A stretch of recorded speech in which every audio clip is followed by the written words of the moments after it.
Okay, everybody, Chris Engelbert with Engelbert Financial Advisors in Allentown, Pennsylvania. This webinar is being recorded, so if you want to take notes, that's fine. If you don't, this entire webinar will be sent to you so that you can view it again at your leisure. Now, the other thing that you can do, this webinar will also be put up on our website, engelbertfa.com. And if you go to the police tab, you're actually going to find 3 webinars that we did last spring. We did one in March, April, and May. And so the one in March that we did was on defined benefit plans. The one we did in April was on drops. And then the one that we did in May was on 457 plans. So those were about a 45 to 50 minute webinar that we went in depth into 3 different phases as far as retirement plans go for Pennsylvania police officers. We're doing something a little bit different today. First of all, let me tell you who we are. Like I said, my name is Chris Engelbert, Engelbert Financial Advisors in Allentown, Pennsylvania. We are what's called a registered investment advisor, an RIA. So one of the things that we do as a registered investment advisor is we happen to specialize in municipalities, both boroughs and townships. We have extensive experience with defined benefit plans, with 457 plans, and with drops. And so what we wanted to do today was really target police officers who are less than 5 years from retirement, because we found that they've got the most questions as far as what they should do and what's going on. We also wrote a book, Financial Planning and Retirement Strategies for Pennsylvania Police Officers. We'll talk more about the book at the end of the webinar. I expect this webinar with questions to last about 45 minutes. So again, if you've got to leave, feel free, because we are recording the webinar and you'll be able to watch it back, and we're going to post it on our website too. So let's get into it. Like I said, the purpose of this webinar is to really hone in on police officers and have them have a game plan for the last 5 years of their career. We've done these webinars before where we've kind of covered, from new police officers to police officers in the middle of their career, but we got a lot of feedback from people that really wanted us to focus on police officers that are the last 5 years before they end up retirement. So we're going to talk about your pension. We're going to talk about drops. We're going to talk about 457 plans. We're going to give you some tips and tricks on each one of them. So here we go. So let's talk about your defined benefit plan. Obviously, if you have some time as a police officer, you should know that you obviously have a defined benefit plan. And the defined benefit plan, when you become eligible to receive your pension benefit, it's based upon 50% of your last 36 months salary. Now, one of the things that you should do, or you should be receiving from the actuary at your municipality, is every year you should be receiving a pension statement. And that pension statement will say your name, it'll say how many years you have in, it'll say your pension benefit, and it might even say your projected pension benefit, at age of retirement. So one of the things that you want to do is before retirement is to make sure you're getting that annual pension statement. If for some reason you're not, you're going to have to talk to your township manager or borough manager and have them contact the actuary. But it's one of the things that you should be receiving is the annual pension statement. Now, sometimes they don't come until the middle of the year, because the actuaries obviously have to, record all the payrolls, and they have to do the calculations. And one of the things you need to remember is that every odd year, there's an actuarial valuation done. And when they do this actuarial valuation, they have to take all of the information for all of the participants, i.e. the police officers, and that's when they calculate your annual pension benefit statement. But then in the off years, they do the same thing again and they calculate it. So make sure you're getting a copy of that annual pension benefit statement because you really need to see what you're going to get and whether or not you've got age and years of service. Now, I'm not going to get into the super details as far as different municipalities, but for the most part, police officers have 25 years of service and age 50, but it also depends greatly upon where you happen to work. Now, some police forces have age 53, age 54, age 55. Everybody wants to try to negotiate and bring the age down to the state police, which is 25 years of service and age 50. But depending upon where you're at, you've really got to look at, because everybody's a little bit different as far as what the age is, but it's also 25 years of service. Now, if you leave early, you then get, if you leave 5 years early, you get 25ths of your defined benefit pension. But again, if you go to our website and watch our webinar from last year, we talked about your defined benefit plan and how it's calculated. But just remember, it's 50% of your last 36 months salary. Now, one of the other controversial things out there is, some municipalities, depending upon how the collective bargaining agreement is written, and I'm not going to get into that, that's a negotiation between you and your municipality. But for the most part that we found is that it's all W-2 income. And what we mean by that, it's your overtime, sick time, et cetera. Depending upon, again, your municipality, it may be a different collective bargaining as far as what all pay is included in that 36 months and that 50% of the last 36 months. So make sure you understand what all of your pay is included when your pension calculation is done. Now, I also strongly urge you to make sure you keep every payroll stub for the 3 years before you retire, because that's what your pension is going to be based upon. And tell you a little story out there. We have one client, there was a police sergeant who literally had a spreadsheet down to the penny of every single paycheck that he received. Because what happens, whether you retire or whether you go into drop, which we'll talk about next, it's those last 36 months salary.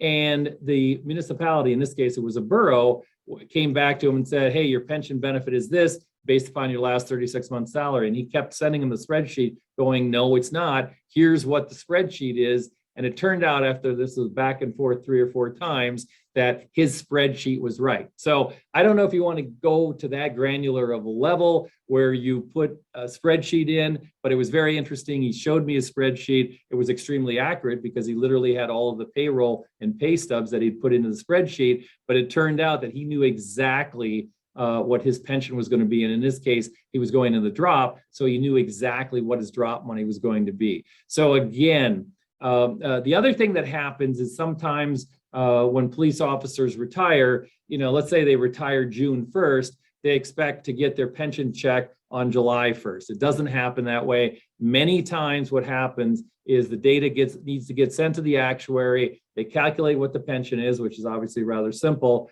You go back and forth with that, and then you get a double pension check on August 1st. You may not get that first pension check on July 1st. You end up getting a double pension check on August 1st is what you end up doing. But the main important thing that we always stress with all police officers is that make sure when that pension benefit is calculated and you get that worksheet, that you keep a copy of the worksheet to show how your pension benefit was calculated. So if you're retiring, you can see how that pension benefit was calculated. If you're going into the drop, you can see what the money is that was put into the drop account on your behalf.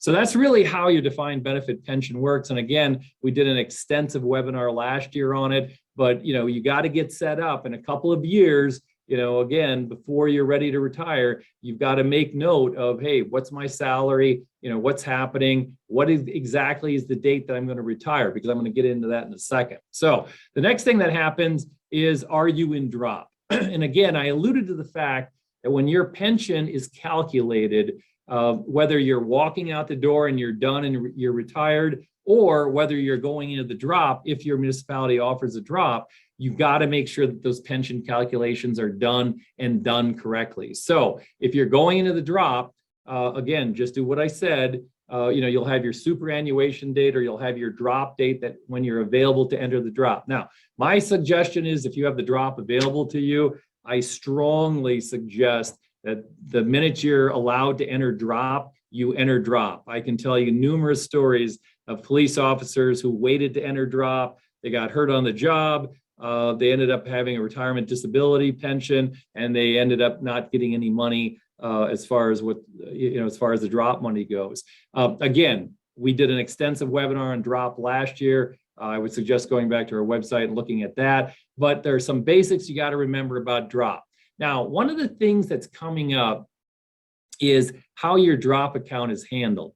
So we happen to do drops here at our practice. We have extensive knowledge of drops, setting them up, how they work, the investments that have to be made in the drop. But what we're finding out is that over the last couple of years, many municipalities are either have a separate drop account set up for the police officer, and the police officer is getting his own monthly statements. He sits down with the financial advisor, talks about how his drop should be invested, and he's in the know as far as what's happening.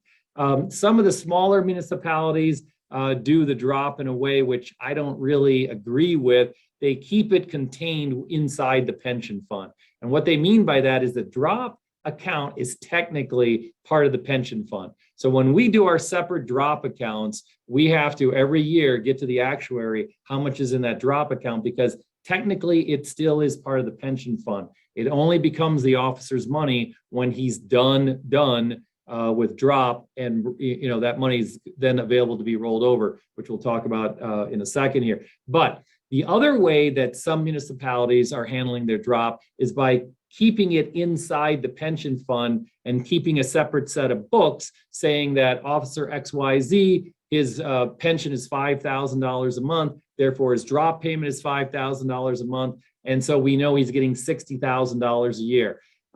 We call it being pooled with the defined benefit plan.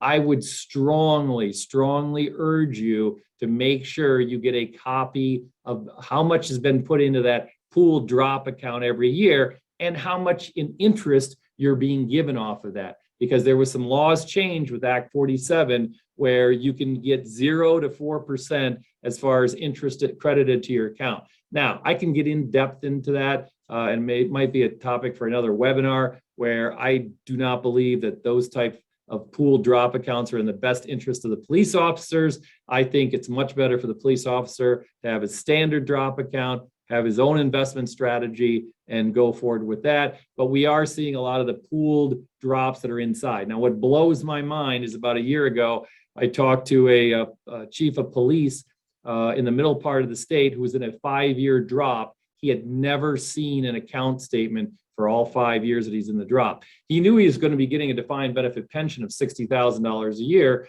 and he knew that 60,000 times 5 is 300,000, but he had gotten nothing in writing from the municipalities, having to be a township, on an annual basis, nothing showing him how the interest that was credited, and nothing showing him what he had. His wife had to be at this meeting, and she was obviously very concerned about whether or not he was going to get this money. So again, make sure that if you are in a pooled drop account that's contained inside the defined benefit plan, I would strongly ask your pension board to make sure that you get an annual statement on that. The other thing is, your question is whether or not you got a side hustle going, because, what we've found about the drop and what we really like about it, and we've handled, hundreds of drop accounts for police officers, is it really gives them a sense of, hey, I'm going to retire, I'm going to be getting this lump sum of money, and oh yeah, by the way, I got to prepare for the next stage in my career. And so that's what we like about the drop account, because it really helps you. It gives you time to sit down with a financial advisor and really prepare for the next stage of your life. Let's talk about 457 plans. I want to talk about 457 plans here because there's some nuances again that you want to make sure. If you are less than 5 years from retirement, you should be maxing out your 457 plan. For 2022, if you're over the age of 50, which obviously most of you are, if you're less than 5 years to retirement, you can put $27,000 into your 457 plan.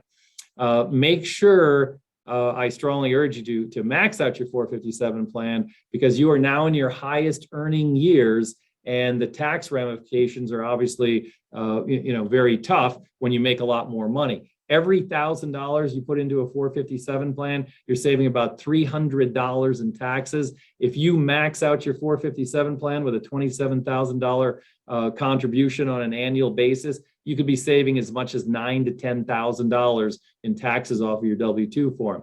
Never forget a story at a police chief. We happened to handle the 457 at that municipality, and he grabs me one year and he's like, Chris, I'm paying all kinds of money in taxes. Well, I knew how much he was putting in his 457 plan. He was only putting in about 10 grand a year. And I told him, I said, Chief, you need to max out your 457 plan because you and your wife are both working and this is going to save you a lot of money. The next year, he grabbed me. He's like, I can't believe we actually got money back because I maxed it out. And he maxed it out. He was only in the drop for a short period of time, but he maxed out his 457 plan each of those 3 years. Now, remember, backing up for a second, if you are in the drop plan and you are making member contributions, those member contributions stop once you enter the drop plan. So if you're making a 5% member contribution, that 5% stops because now you are technically getting your pension, although it's going into a drop. Make sure one of the things that guys can do is that extra 5%, throw it into your 457 plan. And again, you max out at 27,000 in your 457 plan, but I strongly urge you to focus on that, because it's obviously one of those ways that you can save money on taxes. Now, the other thing I want to tell you about is the timing of your retirement can make a big difference. And what we mean by that is that we have some municipalities where, when an officer retires, he gets his comp time, sick time, whatever he has paid out to him in a lump sum. And it can be a substantial check. Well, we had a municipality a couple of years ago. We handled their 457. We had a detective who was hot to get out the door. And he came to a meeting and he wasn't in the 457 plan. And he said, well, I'm going to get a lump sum check of $75,000 for my comp, vacation, sick time, et cetera. I said, well, what you need to do is put, at the time, you could only put 26,000 into a 457. You need to open your 457, jam 26,000 into it, because otherwise that lump sum check that you're getting upon retirement for comp, sick, vacation time, whatever, is going to be taxed at literally a 50% tax rate. Because when you get those big lump sum checks, it goes through the payroll grid, and the IRS believes that that's the kind of money you're making on a monthly basis. So this guy didn't listen to us. This detective didn't listen to us. He, went out the door. There was another detective right behind him who was leaving 30 days later. Well, detective number one came back and said, oh my gosh, I got hammered on taxes because they literally took 50% of that $75,000 check. Well, guess what? Detective number two, who again wasn't in the 457 plan, which we can't figure out why, detective number two couldn't run in fast enough to open a 457 plan and at the time get the $27,000 in. Because remember, you put the money into the 457 plan pre-tax. It's always pre-tax money. And so if you're getting a lump sum check for comp, sick, vacation time, whatever, you end up saving a lot of money in taxes because it goes into the 457 plan. And guess what? Everything rolls over from a 457 plan to an IRA when you're done. So we've literally had officers who, we can't fathom, aren't in the 457 plan, but they get a lump sum check. We open the 457 for them, they put it in, and within 30 days, they roll it over to an IRA. So what you're able to do, and this is the most important thing to think about in those last 5 years that you're a police officer, is what is going to be your tax strategy. Because remember, you're going to be getting your drop money, which again, I'll talk about in a minute. It gets rolled over to an IRA. Many officers mistakenly believe if they go into the drop, they're going to get taxed on that money the year they enter the drop. That is not true. The drop money is put into an account. You don't pay any taxes on it. But again, what happens is both your drop and your 457 roll over into an IRA, which I'll talk about in a minute. But you need to come up with a tax strategy your last 5 years because you're typically in your highest earning years. So you should, number one, be maxing out your 457 plan. Number two, if you do get a lump sum, now we have one municipality where when a police officer enters into the drop, he's still an active police officer, he's going to be in drop for 4 years, they actually pay out the comp, sick time, et cetera, when he enters the drop. I think it's a huge bonus that they do that, but they actually pay it out when he enters the drop. They don't wait until he's done as a police officer to put it in. So what we did in that particular situation is I suggested, there happens to be a chief, a detective, and a patrolman. I said, you need to go back to the municipality. You're entering the drop. You've got $75,000 of comp, sick time, vacation time to be paid out to you. I would strongly suggest that they put that into your 457 for the next 3 years. That you agree to take that money over a 3-year period of time, as long as it goes 100% in the 457 plan. Because think about it for a minute. basically what they're doing is they're protecting all $75,000 of that lump sum check that they got when they entered the drop plan. So again, this is a little unusual for this municipality. Most municipalities, you don't get those lump sum checks for comp, sick, vacation time until you're technically totally 100% out the door. Now, remember, not to confuse you, while you're in the drop, you can still contribute to a 457 plan. The drop money is going into another account or being pooled in the defined benefit plan. The 457 plan is still there. You know, you've got two streams of money that it's very important that you pay attention to because that's going to be your strategy once you retire. So I want to talk about what happens when your retirement looks like. Love this slide. I have to give kudos to Jamie Engelbert, president of our company. She put together this presentation, and we're very excited because there you are in a hammock on the beach, hopefully someplace where it's nice and warm. I'll never forget, I put a police officer through the drop, and then he retired. We rolled over his drop money, and I was constantly reminding him, the first meeting we had, he happened to be on duty, and I pull up and he's standing outside of 7-Eleven, and it was probably like 15 degrees out, and he was drinking a cup of coffee. And I remember saying to him, he was a sergeant, well, guess what? In a couple of years, you won't be standing outside anymore in 15-degree weather. And he's like, that's why I'm retiring. So again, you know, it's something to look forward to, but you got to strategize and plan. So like I said before, you are going to, if you enter the drop or you have a drop, you know, how many years that you end up going to the drop, that money at the end of the drop, and when you're technically retired, rolls over to an IRA. Your 457 plan rolls over to an IRA.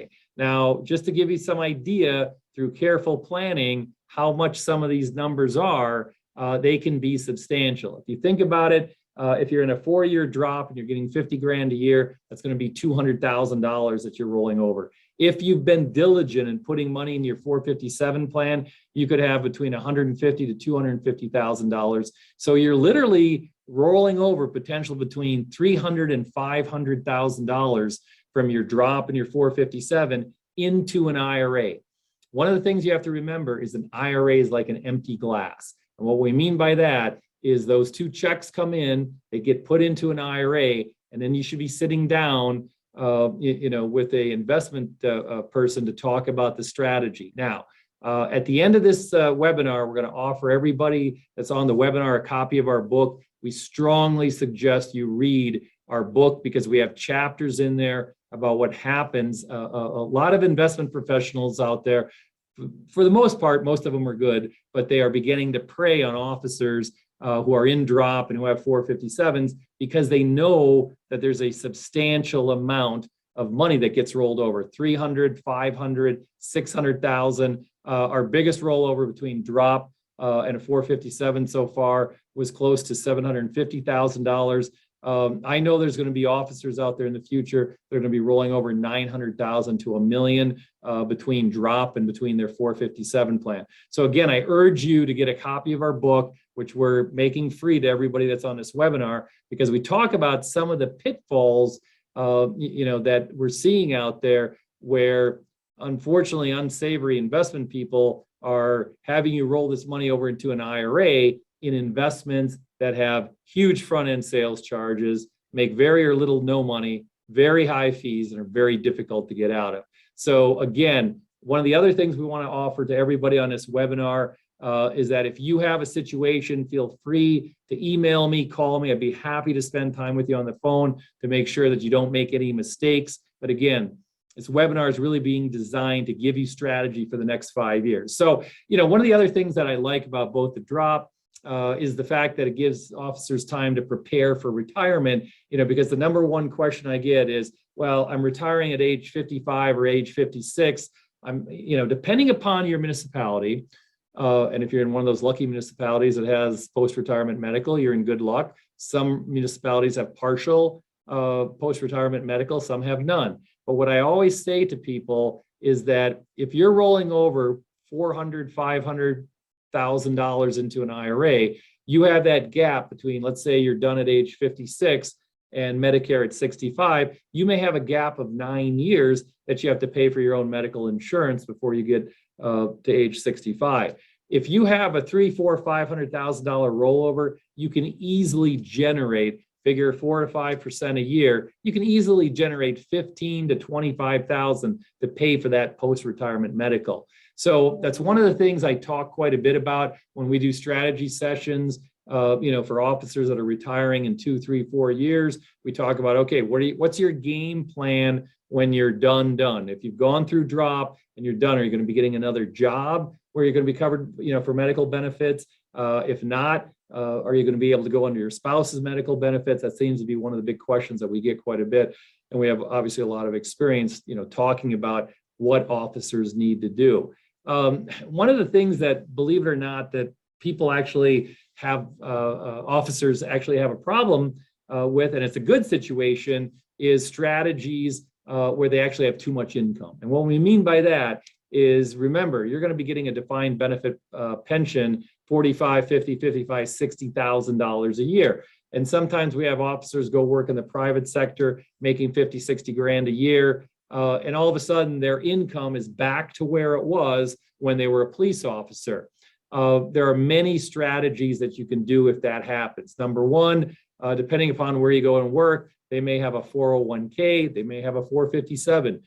You could end up putting money away in that. And then when you're done in that second career, you can roll that money over to an IRA. I happen to have a chief of police. I put through the drop. He was done. He then became a sheriff for about 2.5 years. I made sure that he was maxing out the money in that county 457 plan. When he was done being a sheriff, he rolled that money over. So he had drop money that he rolled over. He had 457 money that he rolled over from his first job. And then his second career, he rolled over another about almost $40,000. So strategy is very, very important. Now, remember, when you roll over your drop money, you roll over your 457, and you have a couple of $100,000 in this account, you have to be, it's in an IRA. And when it comes out of an IRA, you pay tax as ordinary income. One of the other things to remember is that if you're less than age 59 and a half, typically there's a 10% penalty, early withdrawal penalty for taking money out of an IRA. That does not apply to law enforcement. They made a change about 5 years ago that if you are law enforcement, you do not get that 10% early withdrawal penalty from an IRA. But be that as it may, let's say you have $500,000 in your IRA from your drop and your 457 plan. If you take $50,000 out, that's going to look like you made an extra $50,000 that year. So you have to be very careful. We work a tremendous amount with our retired police officers coming up with a strategy on how to take that money out. Because many times they're like, well, hey, I still own, I own my house, but I still have a $100,000 mortgage on my house. I just want to take 100 grand out and pay off my mortgage. And we're like, bad deal, because you take that 100 grand out, that 100 grand along with your pension, whatever other job that you're doing, you could show income of over $250,000 and really get walloped in taxes. What's smarter is, let's say you have a $100,000 mortgage that you want to pay off over 5 years, take out $20,000 a year and place it towards principal in order to pay off that mortgage. So you've got to think strategically, because if you take big lumps of money out of your IRA, you're going to pay a lot of money in taxes. In a perfect world, what I try to tell my police officer clients is, you're done, you've rolled over your drop money, you've rolled over your 457 money, you got one big IRA, you're out there, you're going to work for another 5, 6, 7 years. You got to remember that the average age that people are living to now is 86 and 87 years old.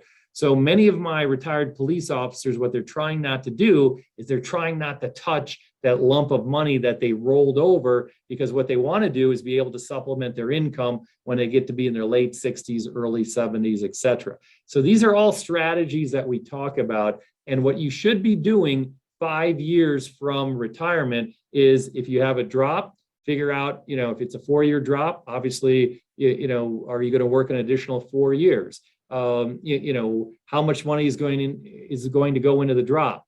Are you getting a statement for that drop account? What are you doing with your 457 plan?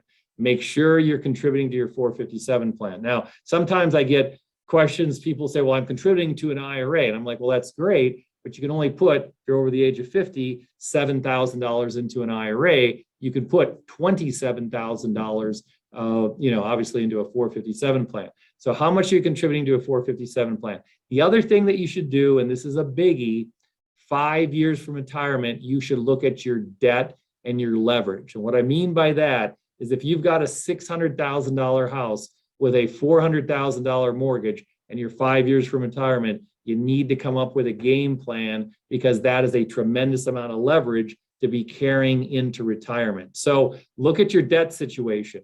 In a perfect world, we have police officers who are literally walking out the door and they end up owning their home, and they're done at age 55, 56 years old, and they can sit there and say, do I really want to do something else or don't? So you have a lot of flexibility from that standpoint.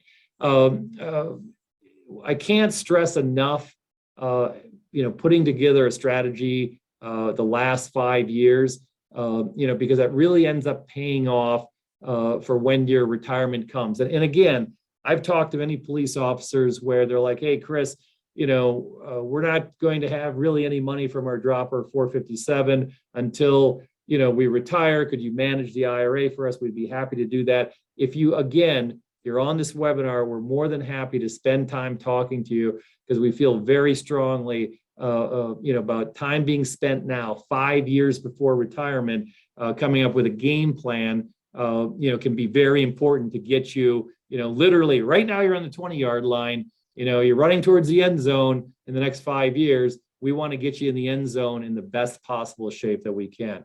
Again, I'm going to open it up for questions, but we will be sending this presentation to everybody. And so you're going to be getting this presentation recorded. This presentation will also be put on our website, so you can go to our website and you can listen to it again. I strongly urge you to have your spouse involved listening to it, because a lot of times, you're talking to them, well, hey, I'm going to retire. And then they're like, well, are you going to go on the drop? What does that mean if you go on the drop? And, what are you doing with your 457 plan? Are you putting enough money into your 457 plan? Obviously, tax time is upon us.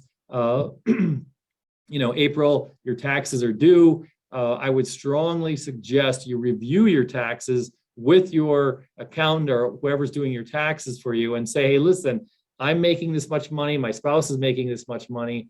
And what I'm going to do is, here's how much we paid in taxes. If I upped my 457 contribution, how much is that going to save me in taxes? CPA will be able to sit there on the computer and go, hey, if you put another 10 grand, it's going to save you $3,000 in taxes next year. So that gives you a definitive strategy on what you do. Got a question here. What should be the max amount of time a drop program should last? It really depends upon what you can bargain for. Again, this is a collective bargaining situation. I'm contacted all the time about drops. Police forces want to put them in. Municipalities don't quite understand what they are, so I do a lot of presentations on how drops work. A drop is usually a human, I tell people it's a human resources management tool is what it really ends up being. If I'm before a municipality, I'll say if you offer a 1 or 2 year drop, probably not going to get a lot of police officers biting. I think a 5 year drop is too long, although I see a lot of 5 year drops out there. To me, the sweet spot seems to be a 3 or 4 year drop.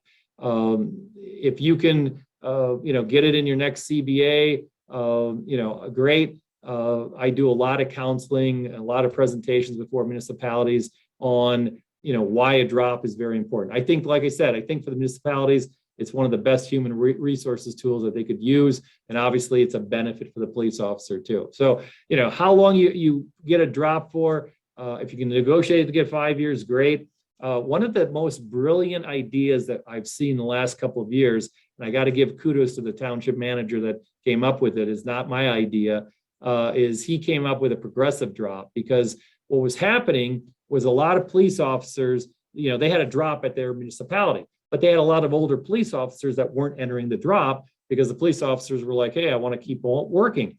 Well, what he did in one of their collective bargaining agreements said, hey, listen, if you enter the drop the first year when you're eligible, you get the full 5 year drop. If you wait a year, you only get 3 years. If you wait 3 years, you only get 1. Well, guess what? 4 officers went in the drop right away because they wanted to get the maximum.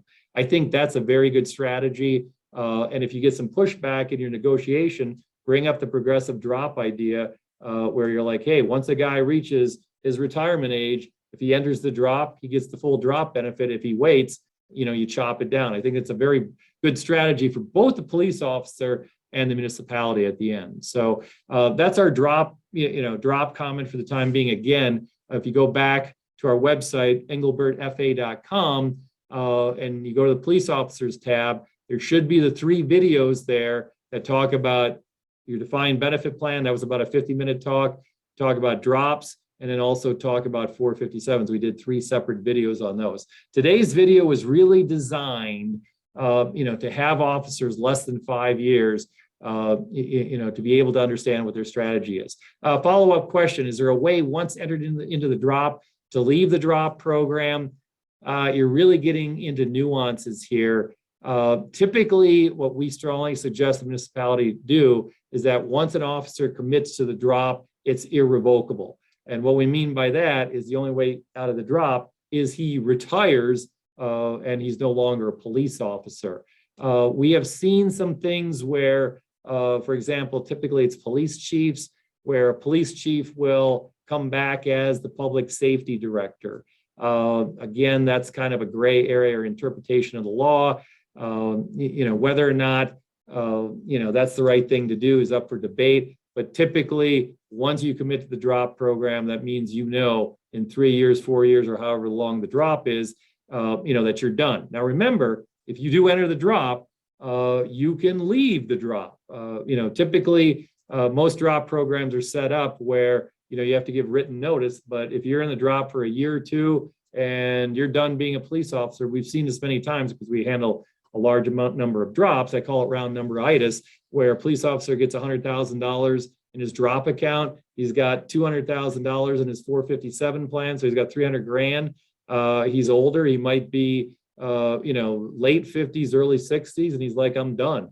And then we end up rolling that money over to an IRA, and he's collecting his pension. So again, it really depends upon everybody's situation. But I hope, unless there's not any more questions, I'm going to hold for a question or two if anybody's got one. But again, what we're going to do is we're going to send this presentation in a link to the email that you provided. If you want a copy of our book, typically what we do is we send it to the police force that you're registered at. If you want us to send it someplace else, just shoot us a quick email. It's chris@engelbertfa.com. Shoot us a quick email if you want to send to your home or whatever the case may be. But again, our book gives you a lot of in-depth strategies depending upon where you are, not just if you're 5 years or less. So with that, I see the window is closing. Oh, is there a 3-year catch-up provision for the 457 plan? There used to be. Okay, so in the Secure Act, which was 2 years ago, they had this funky catch-up provision where if you didn't max out your 457 for 3 years, I'll get a load of this, for 3 years prior to your last year, you could put a ton of money in, 38 grand. They did away with that in the Secure Act. You can no longer do that. So there is no catch-up provision anymore.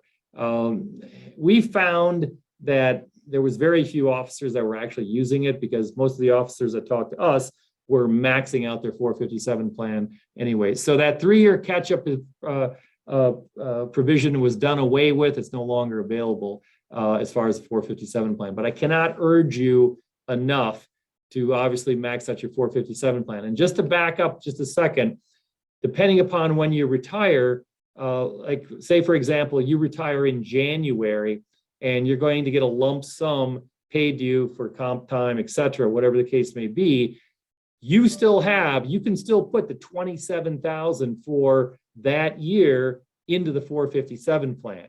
So for example, if you retire later in the year, like November, and you've been putting the $27,000 maxing out your 457 plan, and then you get a lump sum check in November, December, you might have used the large portion of your 457 contribution already. So for many officers, it kind of makes sense if you know you're going to walk out the door with a lump sum check, and depending upon when your retirement date is, to actually retire earlier in the year, because then you can protect a large amount of that lump sum check. So again, we're running on to about 40 minutes here. If there's no other questions, I'm going to wrap it up. I really appreciate it. We've been working with police officers for a long time. We have a lot of good officers as clients, both retired and active. We do a lot of 457 plans. We do a lot of drops. But again, I offer for you, if you want a one-on-one consultation, either by phone, Zoom, in-person meeting, we're more than glad to do that. We just want to make sure you're on the right track. If you've got a police force that would like me to come out and make a slimmed down version, of this presentation, I'd be more than happy. We do that all the time. I come out and do, a presentation on what you should be doing as a police officer to your group. Okay, when was that? The question on the catch up for the 457 plan. We'll check on it, but it was done under the Secure Act in 2020 when they changed it, because they made some changes in the Secure Act. One of them was required minimum distributions are no longer 70 and a half, they're 72 and a half, which is good. One of the other provisions that they made, though, is that if you're over 72, you can still contribute to a 401k or IRA, even if you're taking your RMD. But one of the things that they did away with was the catch-up provision in the 457 plan.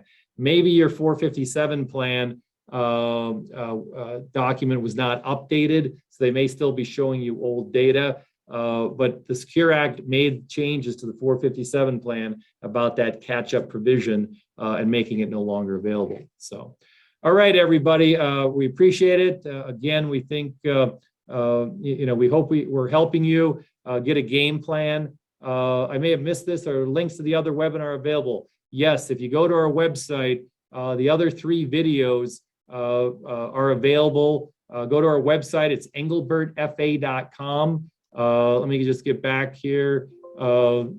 Here, if you look down, it's engelbertfa.com is our website. Another thing that you might want to do to keep in touch is I have an app. You can download my app by texting Chris E, CHRSE, to 36260. It's a great way to contact me, but I also have some really good videos on my app. I do a video every month. I do a weekly update on what's going on with the financial markets out there. So you may or may not want to download my app as well. So, all right, everybody, that's all we've got for now. Hope we've helped out. Everybody, talk to you soon.